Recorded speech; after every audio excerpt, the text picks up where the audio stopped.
water. Scotty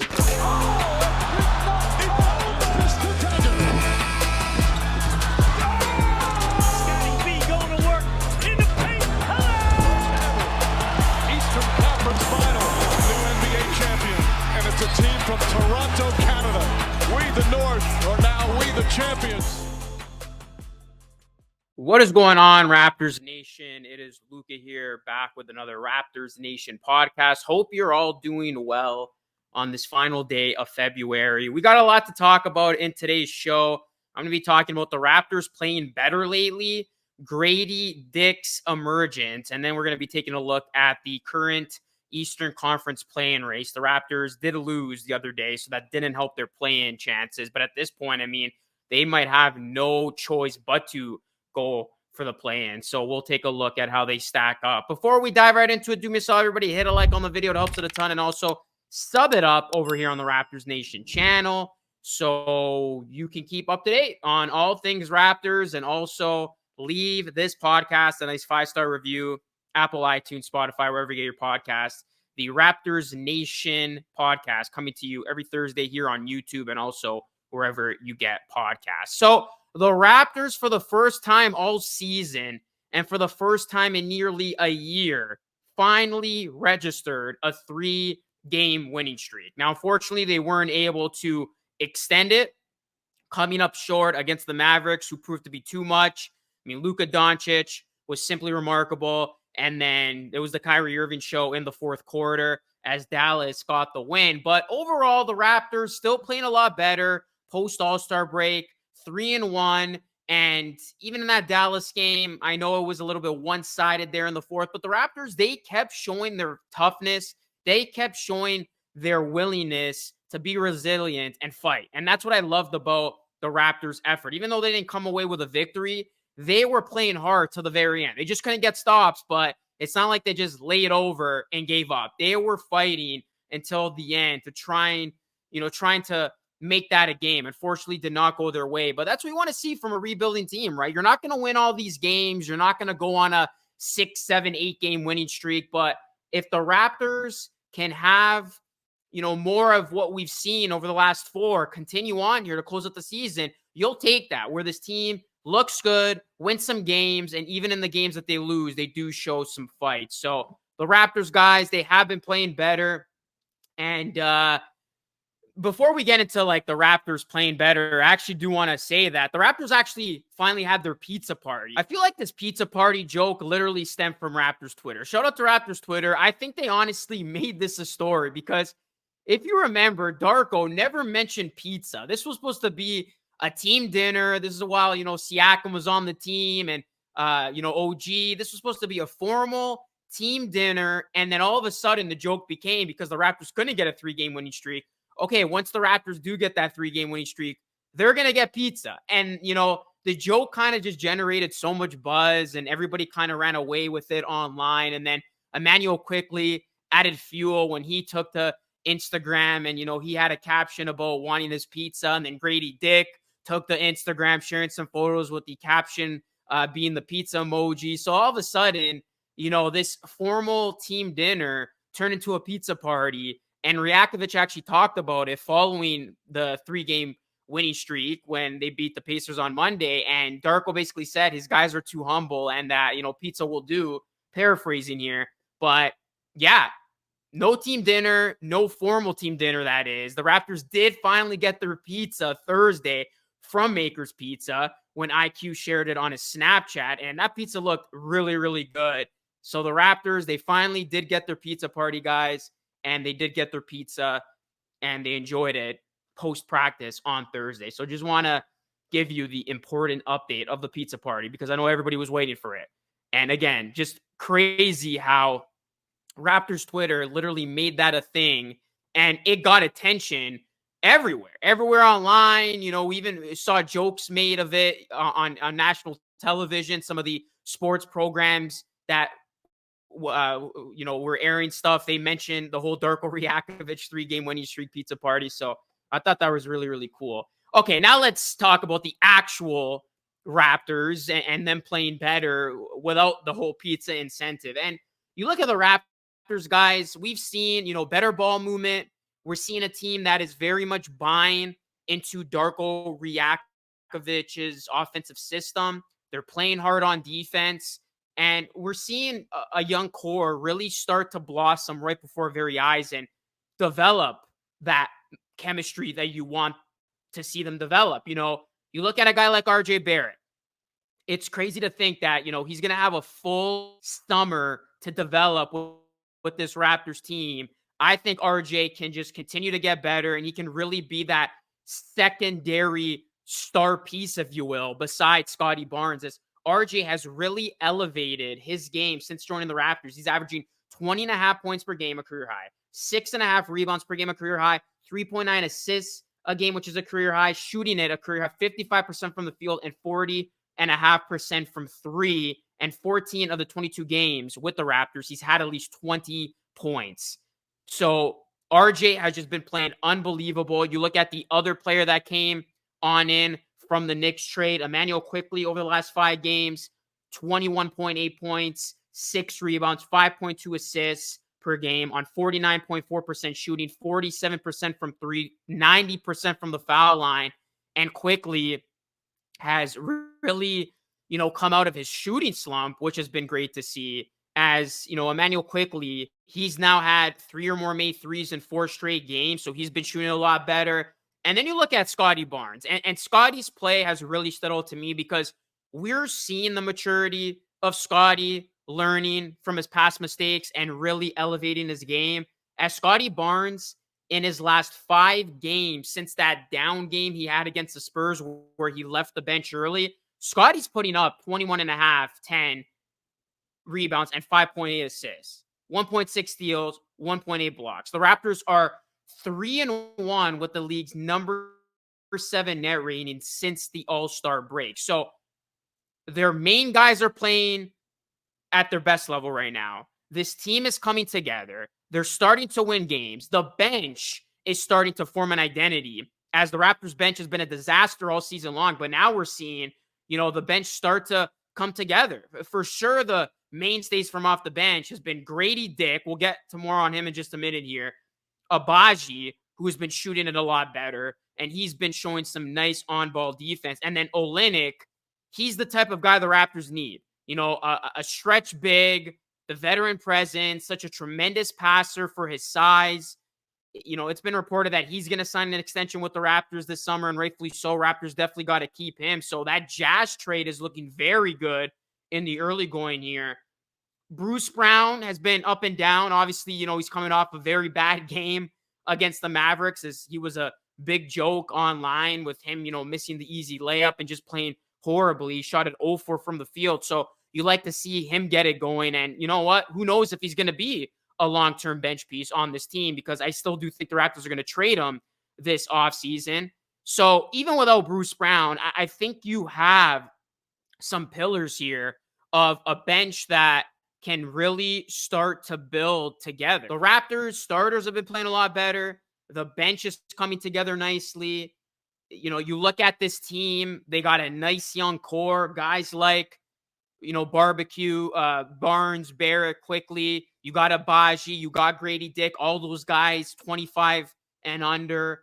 They got a bench that's been producing the last couple of games during this nice stretch from the Raptors. And then you look at what the Raptors are going to work with in their future, guys. They're going to have cap space to work with, potentially $40 million this summer. So that's huge. That's significant. And then they're going to have draft picks at their disposal. Even if they don't keep their own draft pick, they're still going to have the Pacers pick, which if the Pacers keep losing, that's going to better the Raptors pick. And then they got that early second rounder. And then obviously they're going to have that extra 2026 first round pick in the deal for Siakam. And then whatever else they get this summer, I still do think they're going to trade a Bruce Brown, and hopefully they do get a first round pick back for him. You see this team, like there is the light at the end of the tunnel. This team, there's a lot to be excited about. There's a lot that they can continue to build on. And it just goes back to the fact that, thank goodness, the Raptors finally chose a direction. And, even if they don't go on to make the play-in, which it's going to be awfully tough at this point, and even if they don't end up keeping their pick and they're kind of stuck in the middle there's at least a lot more optimism going into the future with this group still with so much untapped potential and so much more room to grow than there was at the start of the season with the group that they had coming in. Because I said it before, even on my personal channel, I am much more optimistic about the future of this team now than I was coming into the season. And that is primarily because the Raptors finally chose a direction. They got a nice, young, compelling group of young players that are still only scratching the surface, and they're going to have cap flexibility, picks. So there's a lot that can still come moving on here. And, it's just going to create a very good situation in Toronto. So there's still a lot more room to grow. It's going to be growing pains. I'm not saying this team's going to jump and all of a sudden be a playoff team next season, but there is a lot of room to grow. Because think about this, guys. Scotty, he's still got room to get better. RJ is going to have a full summer under this Raptors development. I really think he can be a guy who breaks out next season. Quickly hasn't even had a full season under his belt as a starter. Grady Dick's only 20 years old. Abaji, looks to find a nice rhythm with this team after he was supposed to be in the Jazz's core, but that didn't pan out. The Raptors can revitalize him here. So there is a lot that they can work with. And so far, coming out of this break, I've been very, very pleased from what I've seen. And it's been night and day, compared to what we saw going into the break of a team that they got their young pieces healthy. They're out there playing. They're having a good time. They're competing hard. And you just hope this continues now to end the season, win or lose. So the Raptors, they are playing better, and they're going to look to get back in the win column when they take on the Golden State Warriors. All right, now let's talk about Grady Dick, who has really been impressing me lately and a lot of people. He's been emerging, bursting onto the scene, and it's crazy because usually rookies slow down this time of year into the season, but Grady Dick's doing the opposite. Got off to the slow start, people panicking, had my worries as well. But then Grady, after getting off to that slow start, still struggling in 905, goes through that workout program, gets his body right. And then in his second stint here for the second part of the season, he has looked like a completely different player. And Grady looks just very, very confident. Night and day in his confidence. And that's been my biggest takeaway from Grady. He looked like a guy who didn't even want to touch the ball in the first part of his Raptors tenure. Now, he's looking, coming off screens, wanting that ball. He's looking to touch the ball. He's looking to find his shot. And that's what you want to see with a young 20-year-old that's got so much more room to grow. You want him to be confident and step up and be willing to, get the ball and take shots, especially in a rebuilding team. As you look at Dick, 10 straight games now with a three-pointer made. He's not only shooting it a lot better, but he's doing the little things better. And by little things, I'm talking about his moving off the ball, coming off screens, his willingness to give it, some effort on the defensive end, his ability to put the ball on the deck, getting to the rim. We've seen some nice Grady Dick drives. His cutting ability has been awesome. Just knowing when to dash in and just being the good recipient of some passes from, the likes of Olynyk and Scotty Barnes. So all in all, Grady Dick now, he is really starting to find his groove. He's shooting at 65.9% in the restricted area and 40% from three in the mid-range area. And over his last 15 games, guys, Dick is shooting at 46.6% from the three-point line. And now this has brought up his overall three-point percentage to 38.1. So he has just completely changed the trajectory here of his first season. He's loving those corner threes, getting his shots to fall. I wanted him to take more shots in that game against the Mavericks after having an outstanding first half. But just the way he's coming off screens, I mean, he had a play in particular where, in the game against the Mavericks, curled off a screen, caught it, and shot it, and it went in. It was shades of Rip Hamilton coming off a screen in his glory days with the Detroit Pistons. Like, that was just excellent to see Dick just command that confidence, come off the screen, demand the ball, shoot it.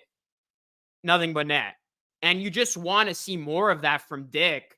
And, it's such a good sign that his shot mechanics look better. His shot is falling. And then again, he's showing you some other things as well. He's showing that he can be more than just a sharp shooter, a spot up shooter, a guy who can space the floor. And that's just going to make him even more dangerous.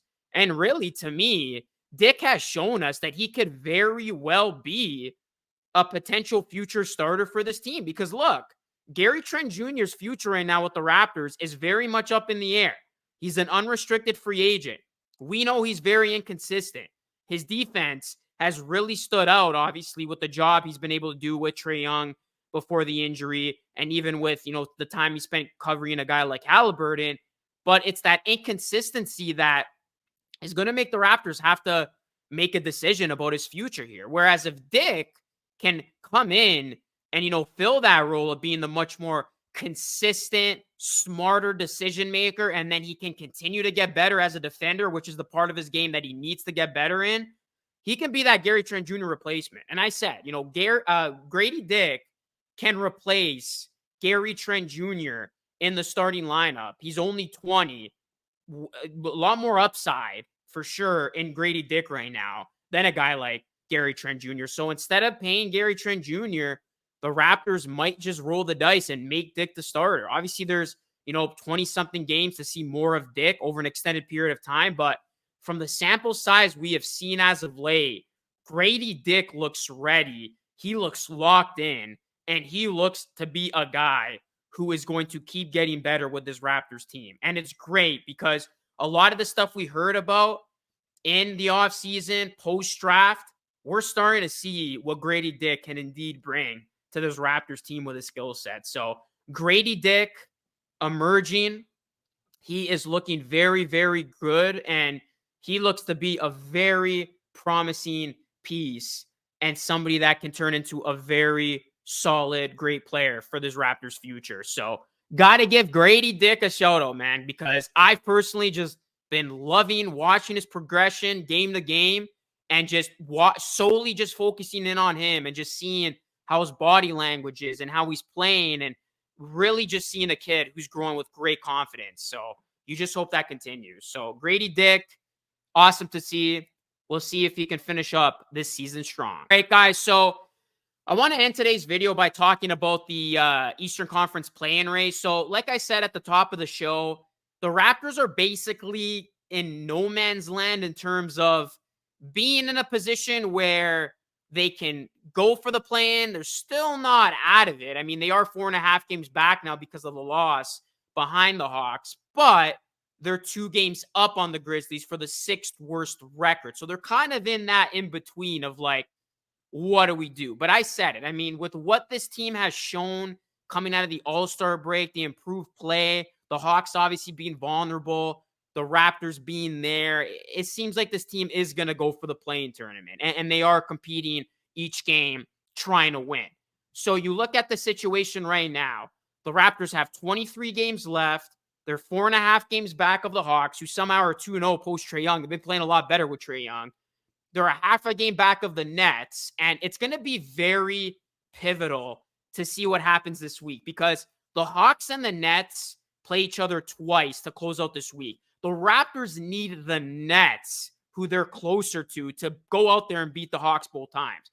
Because if the Hawks sweep the Nets here, it's going to make things awfully tough because they're going to, keep their distance away from the Raptors. Whereas if the Nets win, that's going to potentially close the gap between the Raptors and the Hawks, especially if the Raptors can come away with a victory against the Warriors and then wrap up the week by beating the Hornets. So you look at it right now, the Raptors currently have the 7th worst record in the NBA. If the season ended today, they would have that 7th worst record. It would give them a 32% chance to land a top 4 pick. Now, you can't move from 7 to 6.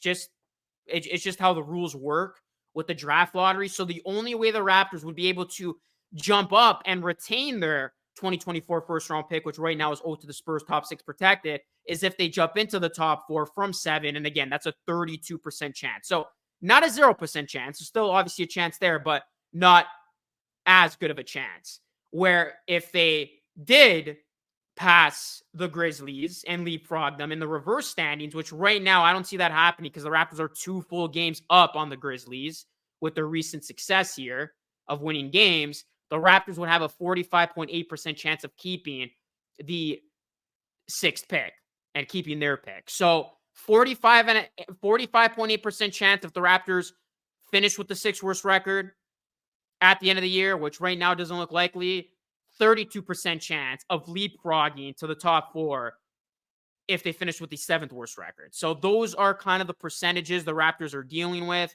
And then in the grand scheme of it all, Raptors 4.5 games back of the Hawks with 23 games left. So again, not impossible, but Atlanta's going to have to go on a skid here, and the Raptors are going to have to once again get hot and start a new winning streak if they want to close that gap. But look for the Hawks Nets, because like I said, the Raptors need the Nets to beat the Hawks. And what's also going to hurt the Raptors in terms of trying to catch the Hawks, especially if they don't lose these games here against the Nets, is the fact that they don't have another matchup against the Hawks head-to-head, whereas the Raptors do have another matchup against the Nets head-to-head. So, again, the Raptors definitely need a lot of good things to happen here. It's not impossible. 23 games is still a lot, but it's going to be tough to, catch the Hawks. And at the same time, I don't see the Raptors slipping and being worse than the Grizzlies, who obviously are very injury-riddled. So, look, I said it before. I wanted to see how the Raptors were going to come out of the All-Star break. I said it actually on this podcast last week.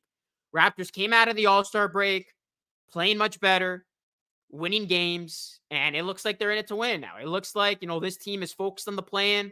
Darko even said that's their goal of focusing on winning and getting that play-in experience, and I'm okay with that because there's a big difference between making the play-in as a young group who's got so much room to grow with each other, and that's so young like this Raptors core, versus making the play-in last season when the Raptors had that version of the team where they had hit their peak. We knew that team wasn't going anywhere. Like, we knew they were here. They had no upside. They stalled. That's when you don't want to be ignorant and make the plan. But when you have a team here that can go from here to here in a couple of years, that's when you honestly want that playing experience if you can get it. So much different circumstances, much different situation. Raptors, looks like they're gunning for the plan. We'll see if they get it. Or, alternatively, if they somehow fall in the standings, they can still keep that 2024 first-round pick. But if they don't, just a reminder, it would convey this year to the Spurs, and then the Raptors do not owe the Spurs any more picks going down the stretch. They can get out of jail and just focus on the future.